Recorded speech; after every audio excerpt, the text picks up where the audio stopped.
Olá, como vão os estudos? Você sabe como se originou o Mercosul e quais são os seus objetivos? Acompanhe a aula do professor Roberto Caparrós, que começa agora, e esclareça todas as suas dúvidas. Fique ligado e bons estudos!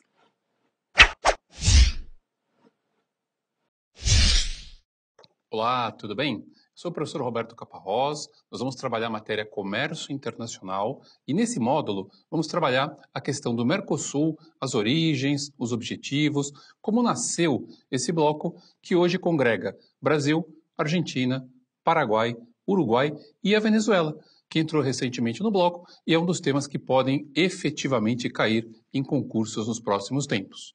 Só para que a gente possa fazer uma breve apresentação, eu sou auditor da Receita Federal já há 18 anos, sou formado, como muitos de vocês, sou formado originalmente na área de exatas, então em computação, depois eu fiz marketing, depois fiz direito, e aí a gente acaba estudando um pouquinho as questões jurídicas, fiz um mestrado e doutorado em direito.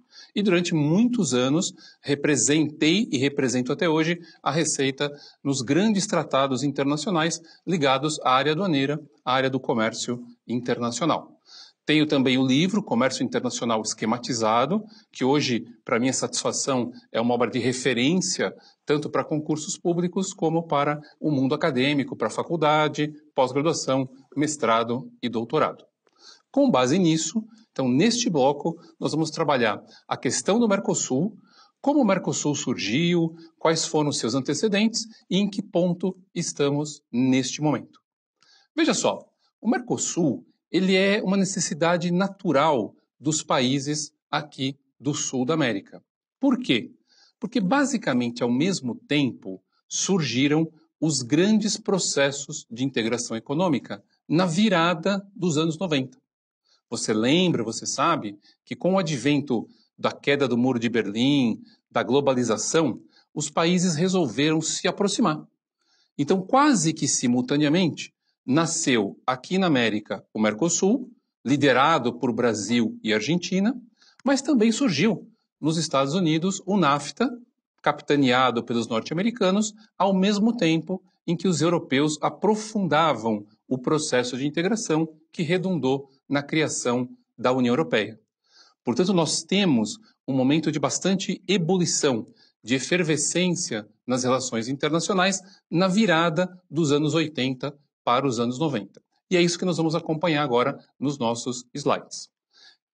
Então veja só, nosso primeiro slide de hoje diz assim: o Mercosul evoluiu a partir de um processo de aproximação entre Brasil e Argentina. Isso é muito importante porque, veja, na América do Sul, Brasil e Argentina são naturalmente os dois países mais importantes, os dois países que lideram economicamente o nosso continente. Claro que nos últimos anos, a Venezuela ganha força em razão do petróleo. A Venezuela, como você sabe, é um grande produtor mundial de petróleo e isso, de certa forma, alavancou a economia daquele país. Mas como estamos falando dos anos 90, nessa época parecia muito natural que Brasil e Argentina se aproximassem. E efetivamente, em 1991, em 26 de março, foi assinado o Tratado de Assunção, no qual Brasil e Argentina chamaram os seus vizinhos naturais, Paraguai e Uruguai, e constituíram então o bloco chamado Mercosul. Uma coisa muito importante, quando você estuda um bloco econômico, um processo de integração, é tentar imaginar qual o nível de aproximação, qual o nível de integração jurídica e econômica que esse bloco almeja. E se nós pararmos para pensar, o Mercosul acabou adotando um modelo muito avançado. Na verdade, o Mercosul ele foi desenhado, como o próprio nome diz, para ser um mercado comum. Claro que na época a ideia era muito bem intencionada, mas não tão fácil assim de atingir. Nós vamos ver na sequência dos blocos dessa matéria que, embora o Mercosul tenha nascido com a vontade de ser um mercado comum, ele ainda não alcançou esse patamar. Mas para que você não tenha dúvidas, para que você possa eventualmente perceber as diferenças de modelo, vamos ver o que o Tratado de Assunção diz que o Mercosul deveria ser.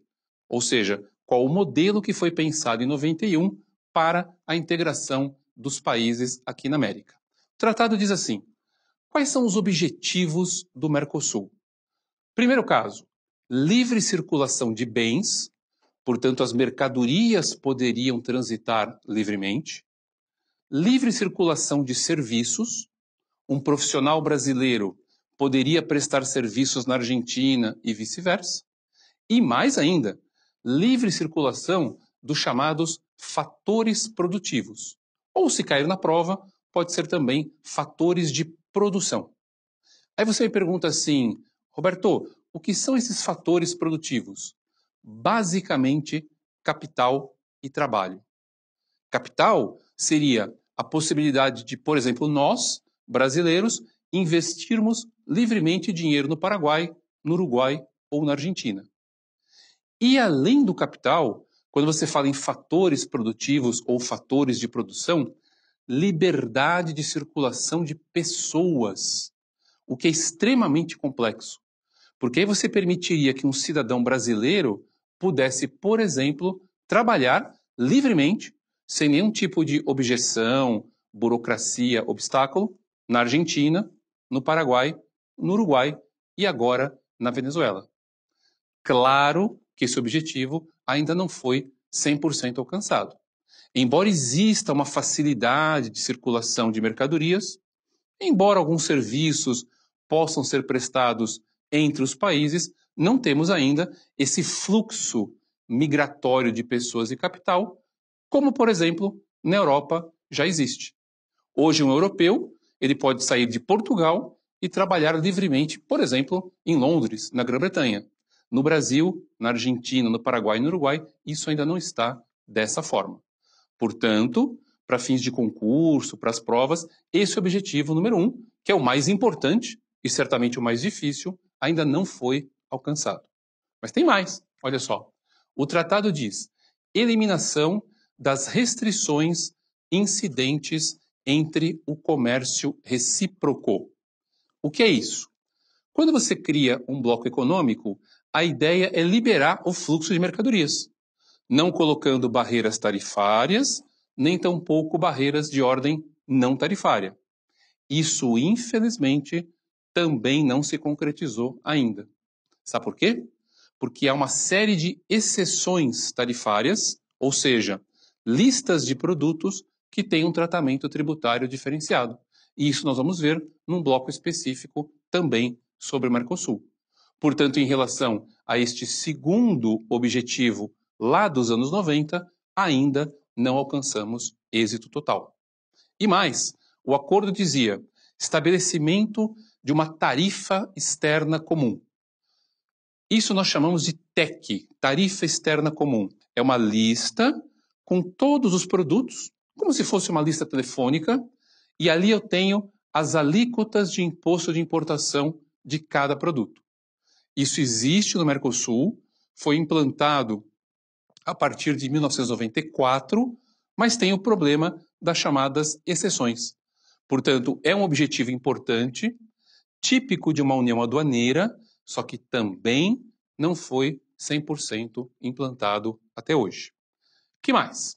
O tratado ainda dizia o seguinte, olha, se vamos integrar economicamente os países, precisamos adotar políticas comerciais comuns em relação a terceiros, não entre nós, mas em relação ao que vem de fora. O que significa isso? Digamos que um automóvel seja importado pelo Brasil vindo dos Estados Unidos.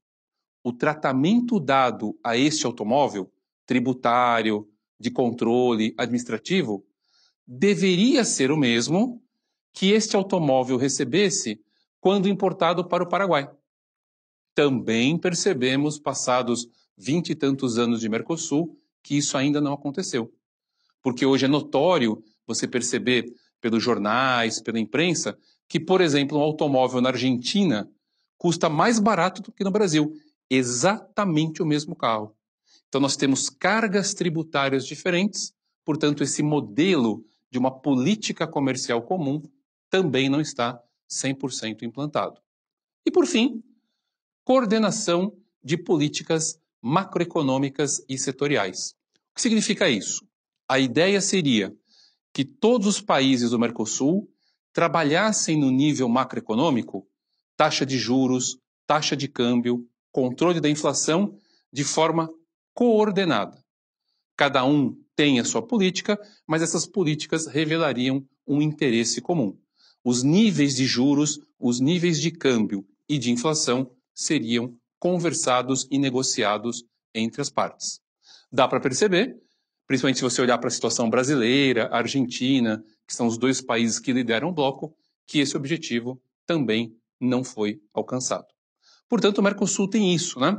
Quando você eventualmente pensa em Mercosul, você acaba imaginando o seguinte: o que foi dito no tratado não se concretizou de forma efetiva no mundo real.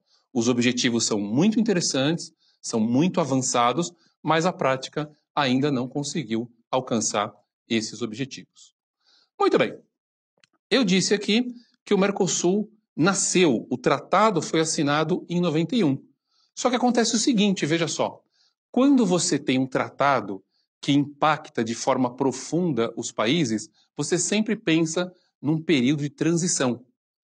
O Mercosul, então, para fins de concurso, de prova, o tratado foi assinado em 91, mas ele só começa a produzir efeitos a partir de março de 94.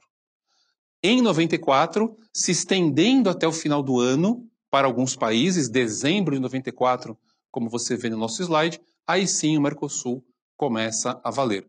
Foi dado um prazo para que os países adequassem a sua legislação, o seu comércio exterior, as suas regras, para efetivamente o bloco entrar em vigor. Então lembre disso. Criado em 91, começa a valer a partir de dezembro de 94. E mais, esse tratado, chamado Tratado de Assunção, ele foi completado, ele foi reforçado por uma série de outros protocolos. E os mais importantes são o Protocolo de Olivos, que trata do mecanismo de solução de controvérsias para resolver problemas entre os países do Mercosul, e também o Protocolo de Ouro Preto, assinado aqui no Brasil, que cria a estrutura institucional. Ele desenha a estrutura do Mercosul. Muito bem. Visto isso, o que nós podemos concluir deste bloco de apresentação do Mercosul? O Mercosul nasce para ser um mercado comum, nasce da vontade de Brasil e Argentina, que na época se aproximaram e tentaram formar um bloco, porque todos os outros países do mundo faziam isso nessa virada dos anos 80 para os anos 90, só que não foi ainda efetivamente implantado da forma como pensado originalmente. Houve uma evolução? Houve. Tivemos avanços? Alguns. Mas nada do que foi originalmente previsto no tratado está 100% implantado nos dias de hoje. Essa é uma grande crítica, é uma grande reclamação que se faz em relação ao bloco. O Mercosul não anda, o Mercosul não avança como nós gostaríamos. E claro que se nós, Brasil, somos o país mais forte, mais importante do bloco, caberia também a nós a movimentação, o esforço para que isso acontecesse. Tudo bem?